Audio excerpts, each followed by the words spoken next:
नमस्कार, मैं पुष्पांजलि केवी स्टूडियो की तरफ से आप सभी दर्शकों का हार्दिक अभिनंदन करती हूँ, स्वागत करती हूँ। आज हमारे बीच एक ऐसे अतिथि उपस्थित हैं जो बहुत ही कम उम्र में छात्र राजनीति में सक्रिय हुए और आज जन अधिकार पार्टी में कार्यकारी छात्र जिला अध्यक्ष हैं। तो आइए मिलते हैं मुकेश कुमार उर्फ अमन जी से। अमन कुमार जी, हमारे केवी स्टूडियो में आपका स्वागत है। नमस्कार। मैं सबसे पहले रोशन सर को धन्यवाद देना चाहता हूं कि बेगूसराय में उन्होंने एक मंच तैयार किया, जो कि मैं एक युवा होने के नाते आज इस मंच पर अपने बात को रखेंगे, जो उन्होंने एक मौका एक युवा को दिया। अच्छा, सबसे पहले ये दर्शकों को बताइए कि आपका छात्र राजनीति में पदार्पण कैसे हुआ? देखिए, सबसे पहले हम लोग कॉलेज जाया करते थे तो बहुत कठिनाई को सामना करना पड़ता था। देखते थे छात्र लोग को इधर से उधर भटकते और कई टीचरों के द्वारा या कुछ लोगों के द्वारा नहीं सुना जाता था। उसके बाद हम लोग ने सोचे, देखा कई छात्र संगठन को नहीं कुछ कर रहे थे, तो आगे हम लोग को एक प्रयास हुआ। हम लोग अपने साथी के साथ विचार किए क्या आगे क्या करना है। तो उसके बाद हम सभी लोगों ने बैठ के एक मंच तैयार किया। तो हमको एक नज़र आए पप्पू यादव जी, और हम लोग ने उनके संगठन में शामिल हुए और उस दिन से छात्र राजनीति में हम आए।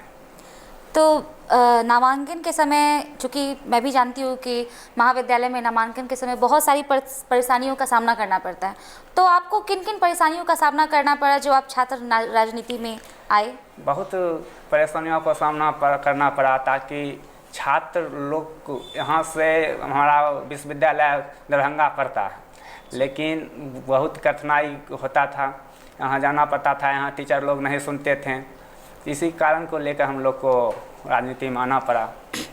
आपको ऐसा क्यों लगा कि छात्र राजनीति में आने के बाद ही इन समस्याओं को दूर किया जा सकता है? देखिए, समस्या तो बहुत दूर हुई जब से हम लोग छात्र राजनीति में आए। तो इसके लिए छात्र के हक के लिए हम लोगों ने लड़ाई लड़ा।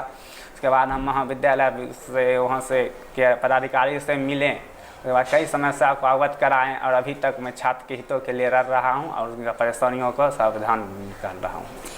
किसी छात्र के लिए पढ़ाई के समय एक उम्र होता है पढ़ाई का, उस समय छात्र राजनीति में आना कहाँ तक आपकी समझ से उचित है? देखिए, राजनीति में आना नहीं आना चाहिए, लेकिन आना पड़ा। छात्र लोग को के लिए सेवा करना मेरा मुख्य उद्देश्य था कि हम लोग सेवा करें जनता का और छात्र लोगों का। अक्सर देखा गया है कि माता पिता अपने बच्चों को डॉक्टर बनाना चाहते हैं, इंजीनियर बनाना चाहते हैं, और आपकी रुझान राजनीति की तरफ हुई, तो माँ बाप की क्या प्रतिक्रिया थी आपका राजनीति में जाने के लिए? देखिए, माँ बाप तो चाहे कि पढ़े या इंजीनियर या कोई अपना करियर बनावे, लेकिन हम जैसे देखें कि बेगूसराय में स्थिति होने एक युवा होने के नाते हमको आगे आना पड़ा।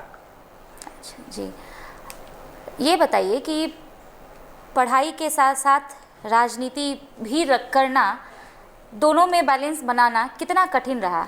कठिन तो बहुत है, अभी भी चल रहा है, लेकिन हम लोग दोनों समस्या को झेलते हुए मैं हेल्प भी कर रहा हूँ, तो छात्र का समस्या भी सुन रहा हूँ, पढ़ाई पर भी ध्यान दे रहा हूँ। एक छात्र से विशेष जनाधिकार पार्टी में शामिल होने में किन किन परिस्थितियों का सामना करना पड़ा? देखिए, पहले तो हम लोग ने बहुत परेशानियों को सामने किया। उसके बाद हम लोग ने पहले कार्यकर्ता के रूप में मैं जन अधिकार पार्टी में शामिल हुआ। अक्सर देखा गया है कि माता पिता अपने बच्चों को डॉक्टर बनाना चाहते हैं, इंजीनियर बनाना चाहते हैं, और आपका रुझान राजनीति की तरफ था, तो आपके माता पिता की और अन्य सदस्य की क्या प्रतिक्रिया थी आपके लिए? देखिए, मेरी प्रक्रिया मेरे माता पिता की पढ़ाई था, लेकिन उन्होंने प्रयास किया, आगे भी हम लोग प्रयास कर रहे हैं कि पढ़ाई कर रहे हैं, लेकिन कई समस्या को देखते हुए एक युवा होने के नाते मैं एक युवा का छात्र का और समाज सेवा करने का मौका खोज रहा था, और हमें मिला, तो हम सेवा भी कर रहे हैं छात्र और युवाओं का। और मैं कठिनाई तो बहुत हुई, लेकिन अभी माता पिता का जो मतलब सहयोग मिल रहा है, वहाँ से हम लोग राजनीति कर रहे हैं। मैं ये जानना चाहूँगी और दर्शक भी ये जानना चाहेंगे कि महाविद्यालय में छात्रों को किन किन समस्याओं की समस्याएं उत्पन्न होती है और आप जिनको दूर करना चाहते हैं? कई समस्या है, एडमिशन में होता है, उसके बाद किन्हीं का फॉर्म वो नहीं भरा जाता है, लेट हो जाता है, तो भटकते रहते हैं छात्र लोग। तो मेरे पास जो छात्र लोग आते हैं या हमको पता लगता है तो हम उनसे कांटेक्ट करते हैं, महाविद्यालय में जाकर उनका समाधान करते हैं। तो आप इस क्षेत्र में कब आए? इस क्षेत्र में 2014 में हम राजनीति में आए, छात्र संघ राजनीति में। उसके बाद हम जन अधिकार पार्टी का सदस्यता लिए। तो आपको क्या लग रहा है कि 15 से अब तक किन किन समस्याएं, कौन कौन सी समस्याएं दूर हुई हैं? समस्या तो बहुत दूर हुई है छात्र संघ की। सब हम लोग तो अगले साल भी मांग उठाए थे कि बेगूसराय में विश्वविद्यालय का स्थापना हो, और कई संगठनों ने साथ दिया। अभी भी लड़ाई लड़ रहे हैं। उसके बाद 2016 में इंटर तोपर घोटाला हुआ, इसमें भी हम लोगों ने सहयोग पूरा किया। क्योंकि छात्रों की समस्याएं विद्यालय और महाविद्यालय दोनों से होती है, क्योंकि हमारा मिथिला यूनिवर्सिटी काफ़ी दूर है यहाँ से, तो दोनों से होती है। तो उसमें आपका क्या योगदान है, क्या करना चाहते हैं इस क्षेत्र में? हम इस क्षेत्र में हम यही सरकार से बार बार मांग कर रहे हैं कि अभी भी मांग कर रहे हैं कि बेगूसराय में एक महाविद्यालय जो जीडी कॉलेज है, इस दिनकर जी का धरती पे एक स्थापित जो विश्वविद्यालय हो, ताकि छात्र को परेशानियों से दूर हो, नहीं जाना पड़े मिथिला। क्योंकि गाड़ी का भी समस्या बहुत है, इसके लिए जाना पड़ता है लड़की लोग को, छात्र लोग को, और सभी को बहुत परेशानियाँ झेलना पड़ता है। तो ऐसी कोई सुविधाएं छात्रों के लिए नहीं है जो विश्वविद्यालय का काम यहाँ से कोई ऐसा एक लिंक जुड़ा हुआ नहीं है? अभी तो लिंक नहीं जुड़ा हुआ है, किसी को कोई बताने के लिए कि इस कॉलेज में नहीं तैयार है, इतना समस्या है छात्रों के बीच। तो छात्रों के समस्या में शिक्षकों का क्या योगदान है? ये एक योगदान है, जब हम लोग आवाज़ उठाते हैं तब शिक्षक लोग आगे आते हैं। मतलब बिना आवाज़ उठाए शिक्षक भी नहीं सुनते हैं? नहीं सुनते। आपके कहने का तात्पर्य ये है।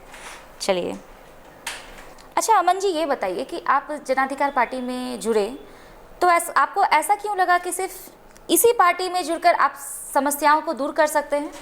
देखिए, जन अधिकार पार्टी एक ऐसी पार्टी है कि चाहे वह कोई भी व्यक्ति जाके राष्ट्रीय अध्यक्ष से मिल सके।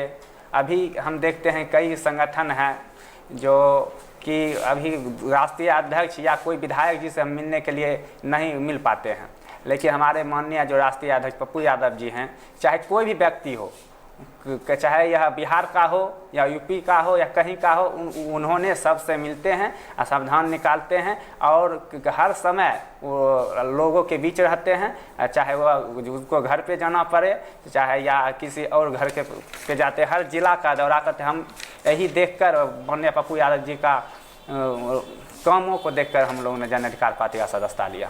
तो अभी आप जन अधिकार पार्टी में कार्यकारिणी जिला अध्यक्ष हैं, तो आपकी आगे की क्या रणनीति है? देखिए, आगे की यही अभी कार्यकारिणी जिला अध्यक्ष बनाया गया है। आगे काम देख के और माननीय सांसद उन्होंने, हम चाहते हैं कि आगे, अभी तो फिलहाल हम जिला अध्यक्ष ही रहना चाहते हैं। आगे अगर मौका मिला तो अगर आला कमान अथी करेंगे तो आगे हम भी प्रयास करेंगे आगे जाने के। चलिए, हम बहुत बहुत शुभकामनाएं आपको देते हैं। मैं चाहूँगी कि आप हमारे युवा विद्यार्थियों को और युवाओं को कुछ संदेश दें। हम युवाओं को यही संदेश देना चाहते हैं कि अभी तो ऐसा कोरोना महामारी है, अपने घर पे रहे, अपने घर पर ही रह के तैयारी करें, ताकि उनको आगे एग्जाम में या कोई कठिनाई नहीं हो। अभी तक तो आपने छात्रों की समस्याओं को बताया है, क्योंकि अभी हमारे बिहार में महाविद्यालय और विद्यालयों में भी शिक्षकों की काफ़ी कमी है। तो इस विषय में आपकी टीम क्या कर रही है? देखिए, हम महाविद्यालय हो या हर कॉलेज हो, सभी कॉलेजों में टीचर की कमी है और हम लोग मांग उठा रहे हैं सरकार से कि हर कॉलेज में टीचर की बहाली हो, नियुक्ति हो, ताकि हमारे छात्र लोगों को परेशानी ना ही हो पढ़ाई करने में या अन्य समस्या को सामना करना पड़ता है। हम लोग मांग 2016 से ही कर रहे हैं कि सभी कॉलेजों और विश्वविद्यालयों में टीचर का बहाली निकाला जाए। तो आपकी जो मांग है वो क्या फुलफिल हुई है? हम लोगों ने कई बार शिक्षा मंत्री जी से भी मिले हैं, लेकिन अभी तक तो कोई प्रयास नहीं निकला है। आगे भी हम लोग आंदोलन करेंगे। आपको क्या लगता है कि इसमें कहीं ना कहीं कोई कमी रह गई है? बहुत कमी है, छात्रों के लिए बिहार में खास करके बहुत कमी है। चलिए, अच्छा अमन जी, आप हमारे केवी स्टूडियो में आए, आपका बहुत बहुत धन्यवाद।